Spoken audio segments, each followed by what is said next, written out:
প্রধানমন্ত্রী প্রায় 2 বছর পরে অশান্ত মণিপুরের মাটিতে আগামীকাল সফর করছেন। কোন কৌশলে, কোন পথে শান্তি ফিরবে, কি হয়েছিল মণিপুরে গত 2 বছর ধরে, সব মিলিয়ে মণিপুর যেন 2 বছর ধরে একেবারে যুদ্ধক্ষেত্রে পরিণত হয়েছিল। ডাবল ইঞ্জিন সরকার থাকা সত্ত্বেও কেন এই পরিস্থিতি হলো? আমি প্রায় প্রত্যেক দিনের মতো আজকেও চলে এসেছি প্রথম কলকাতায়। আমি পরমাশিস। জিজ্ঞাসা, কথোপকথন, প্রাসঙ্গিক প্রসঙ্গ নিয়ে আমরা আলোচনা করি। আজকের যেটা আলোচনার বিষয় সেটা হচ্ছে কোনো কি আশঙ্কা, কোনো কি অশনি সংকেত, নাকি সত্যি শান্তির খোঁজে প্রধানমন্ত্রী প্রায় 2 বছর পরে অশান্ত মণিপুরের মাটিতে আগামীকাল সফর করছেন, অর্থাৎ 13 সেপ্টেম্বর 2025। কোন কৌশলে, কোন পথে শান্তি ফিরবে? আমরা একটু যদি ফিরে দেখি কি হয়েছিল মণিপুরে গত 2 বছর ধরে। 2023 সালের মে মাসে শুরু হয়েছিল দুটো গোষ্ঠীর মধ্যে, জাতি মেইতি এবং কুকি সম্প্রদায়ের মধ্যে। সেই কতজন প্রাণ হারিয়েছে সরকারি হিসেব অনুযায়ী? 250 থেকে 258 বেশি মানুষ মারা গেছে। প্রায় 60,000 মানুষ কিন্তু সেখানে ঘর ছাড়া হয়েছে। 11,000-এরও বেশি বাড়িঘর ভেঙে ফেলা হয়েছে। বহু পরিবার এখনো শিবিরে দিন কাটাচ্ছে। কিন্তু কেন? ডাবল ইঞ্জিন সরকার থাকা সত্ত্বেও কেন এই পরিস্থিতি হলো? কেন রোধ করা গেল না সেখানকার শান্তি? এই প্রশ্ন এখন উঠবে, বা উঠলেও শান্তির খোঁজে সেখানকার মানুষের পাশে দাঁড়াতে যাচ্ছেন প্রধানমন্ত্রী নরেন্দ্র মোদী। অবশ্যই শান্তির বার্তা মণিপুরের মাটিতে নেমে আসুক, আমরা সেটা অবশ্যই চাইব। আমরা দেখেছি গত 2 বছরে সেখানে কারফিউ, সেনা মোতায়েন, ইন্টারনেট বন্ধ, সব মিলিয়ে মণিপুর যেন 2 বছর ধরে একেবারে যুদ্ধক্ষেত্রে পরিণত হয়েছিল। মানুষের বক্তব্য কি সেখানকার মানুষের? তারা বলছেন খাবার নেই, নিরাপত্তা নেই, ঘরে ফেরা যেন মানুষের কাছে এখন স্বপ্ন হয়ে দাঁড়িয়েছে। অভিযোগ কি প্রশাসন এক পক্ষকে ক্রমান্বয়ে বেশি সুবিধা দিয়েছে, ন্যায় বিচার তারা পায়নি, বহু মামলা এখনো ঝুলে রয়েছে, অপরাধীরা ধরা পড়ছে না। মানুষের ক্ষোভ এখানে। আর নরেন্দ্র মোদী যখন যাচ্ছেন আগামীকাল,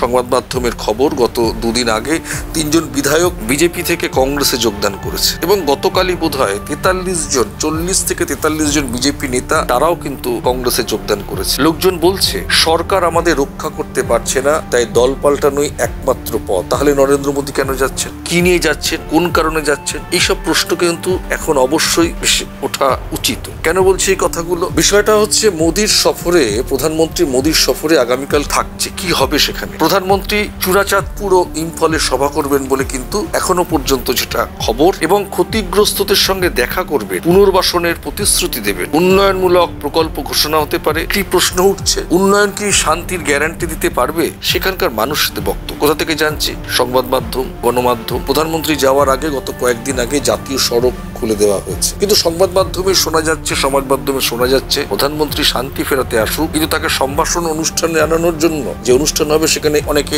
নাচ গানের অনুষ্ঠান চাইছেন। কতটা ক্ষোভ জমেছে মণিপুরের মাটিতে। দেশের প্রধানমন্ত্রী যাবেন, সেখানে নাচ গানের অনুষ্ঠান তারা বয়কট করতে চাইছেন। কিন্তু কেন? 2 সম্প্রদায়ের মধ্যে প্রধানমন্ত্রী গেলে কি এই অশান্তির বাতাবরণে শান্তি ফিরে আসবে? ঘর ছাড়ারা কি দ্রুত ঘরে ফিরবে? এসব প্রশ্নই কিন্তু আজকে ঘোরাফেরা করছে। যারা অপরাধ করেছিল তারা কি আদৌ শাস্তি পাবে, নাকি সবটাই থেকে যাবে ঘোষণার খাতায়? সেখানকার মানুষের বক্তব্য কি হতে যাচ্ছে? দক্ষিণ এশিয়ায় অশান্তির বাতাবরণ, গণ অভ্যুত্থান, কোথাও অর্থনৈতিক কারণে, কোথাও অপশাসন, স্বজন পোষণ, দুর্নীতি, ক্ষমতার অপব্যবহার। আমরা বাংলাদেশ দেখলাম, আমরা একেবারে গাতো শুকাইনি নেপাল দেখলাম। কোনো অশান্তির ছায়া নেমে আসছে না তো? অবশ্যই সরকারকে সতর্ক থাকতে হবে। হয়তো সে কারণেই প্রধানমন্ত্রী পৌঁছে যাচ্ছেন। হয়তো 8,500 কোটি টাকার বিভিন্ন প্রকল্প নিয়ে তিনি যাচ্ছেন। শোনা যাচ্ছে কিছু ভিত্তিপ্রস্তর স্থাপন হবে, কিছু উদ্বোধন হবে। কিন্তু আদৌ কি মণিপুরে শান্তি ফিরে আসবে? প্রতিবেশী রাষ্ট্রের প্রধান অন্তর্বর্তী সরকার বাংলাদেশ গত 13 মাসে যে ঘটনা আমরা দেখেছি, পরম্পরা দেখেছি, অনেক ভিসা বন্ধ, সীমান্ত নিরাপত্তা, ব্যবসা বাণিজ্যে কিছু বিধিনিষেধ, ভারত বাংলাদেশের সম্পর্ক কি তাও নষ্ট হবে? কিন্তু কিছু কথা, কিছু সংলাপ বিতর্ক বাড়িয়েছে, টানাপোড়েন বাড়িয়েছে। কিরকম? Chicken next threat. এটা অবশ্যই ভারতের কাছে একটা বড়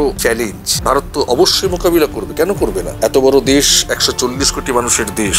আমরা দেখেছি উত্তর পূর্বাঞ্চলে আগেও নানান সমস্যা ছিল, আসামে ছিল, এখন মণিপুরে। ডাবল ইঞ্জিন সরকার থাকা সত্ত্বেও মণিপুরের জাতিটা কেন থামানো গেল না? অবশ্যই থামানো যেতে পারত। বিরোধীরা বলছেন, বিশ্লেষকরা আলোচনা করছেন। আমাদের সাধারণ মানুষের প্রশ্ন, প্রধানমন্ত্রী এতদিন পর হলেও যাচ্ছে, বহু মানুষের প্রাণ গেছে, বহু মানুষ বাড়ি ছাড়া, অনেক খুন খারাপি হয়েছে, অনেক অগ্নিসংযোগ হয়েছে, অনেক গুলি চলেছে। তাহলে কবে ফিরবে মণিপুরের মাটিতে শান্তির বার্তা? দুটো জাতি একসঙ্গে আলাপ আলোচনার মধ্য দিয়ে মণিপুরে শান্তির গান গাই। আমরা অবশ্যই জানতে চাই, দেখতে চাই, ঐক্যের ভারতকে দেখতে চাই। কোনো বিচ্ছিন্নতাবাদী শক্তি ভারতকে, অখণ্ড ভারতকে ভাগ করতে পারবে না। আমাদের বিশ্বাস কেন্দ্র রাজ্য সকলে একত্রিতভাবে ভারতকে রক্ষা করবে। দক্ষিণ এশিয়ার দেশগুলোতে যে জিনিস ঘটছে, আমার বিশ্বাস, আমার দাবি, আমি মনে করি সরকার সবসময় সতর্ক থেকে, আমাদের দেশের দায়িত্ববান রাজনীতিকরা সতর্ক থেকে স্বজন পোষণ, অপশাসন, দুর্নীতি মুক্ত গড়ার যদি শপথ নেয়, তাহলে দক্ষিণ এশিয়াতে আমাদের প্রতিবেশী রাষ্ট্রগুলোতে যে ছাপ পড়ছে সেটা ভারতের মাটিতে হয়তো কোনোদিন পড়বে না। কিন্তু ভারতের মাটিতে কি হলো গত 2 বছর? ভারতের মাটিতেও আমরা অনেক সময় অনেক দুর্ঘটনা দেখেছি। 22 এপ্রিল আমরা কাশ্মীরের মাটিতে দেখেছি, একসময় পাঞ্জাব জ্বল, একসময় আসাম জ্বল।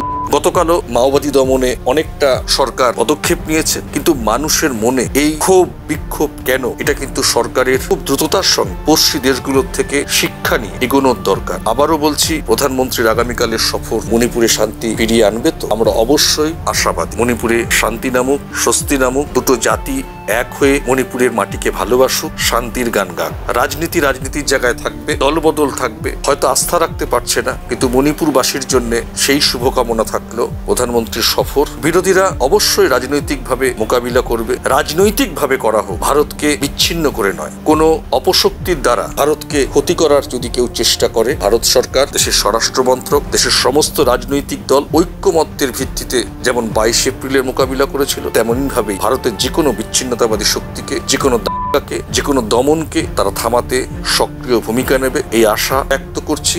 2 বছর পরে হলেও সজাগ দৃষ্টিতে, সতর্ক থেকে প্রধানমন্ত্রীর সফর মণিপুরে শান্তির বার্তা বয়ে আনুক, এই শুভকামনা থাকলো প্রথম কলকাতার তরফ থেকে।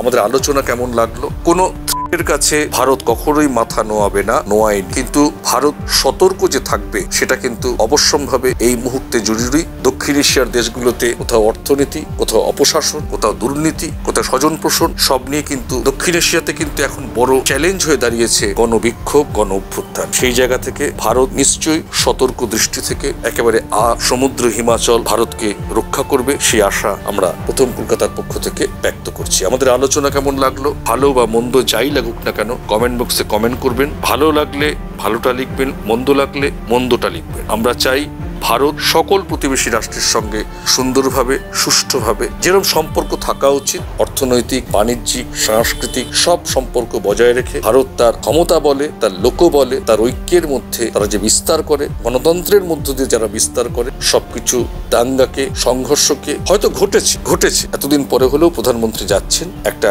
সুফল আমরা পাবো। তাই আমাদের আলোচনা কেমন লাগলো কমেন্ট বক্সে অবশ্যই জানাবেন। আমরা আপনাদের মন্তব্যকে, আপনাদের সমালোচনাকে আমরা আত্মসন্তুষ্টিতে না ভুগে আমরা আমাদের সেটাকে সমালোচনায় নিয়ে আমরা আগামীর আমাদের এরকম প্রাসঙ্গিক প্রসঙ্গকে আরো সুন্দর, বলিষ্ঠ এবং প্রাজ্ঞ করে তুলতে চাই। আপনারা ভালো থাকুন, সুস্থ থাকুন, প্রথম কলকাতার পাশে থাকুন। নমস্কার।